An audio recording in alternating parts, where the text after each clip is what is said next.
This year, over 500,000 people will die from malaria around the world. Malaria is caused by a parasite, and this parasite is transmitted from one person to another through the bite of a mosquito.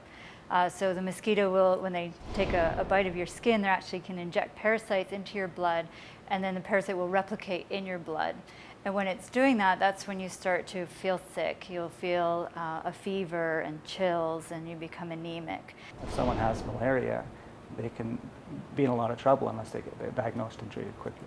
So being able to do that in the field rather than having to take someone, a day or two away to a hospital. In Edmonton at the University of Alberta, science and business minds have come together to find tools for an early malaria diagnosis. Right now, if they don't have any means of diagnosing malaria, there's a huge problem there in terms of treating these patients. Inspired to create equipment that can operate in the field and doesn't need a lab to function, Aquila released Aquatas. So this is a disposable plastic chip, and inside we have 10 little strips of gel. This is a dried down gel that contains everything we need to run our malaria test.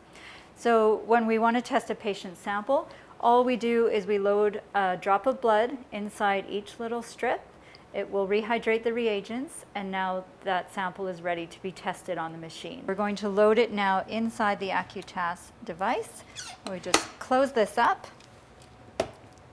And now it's ready to be tested, and within about an hour we'll have a result saying whether that patient has malaria or not. Malaria seems ideal for this because a lot of the testing is done in the developing world without any facilities close by or without even the basic power requirements. Our system can be run off a battery. Having aquila here to commercialize it is really important. We work very closely together between my lab and their lab.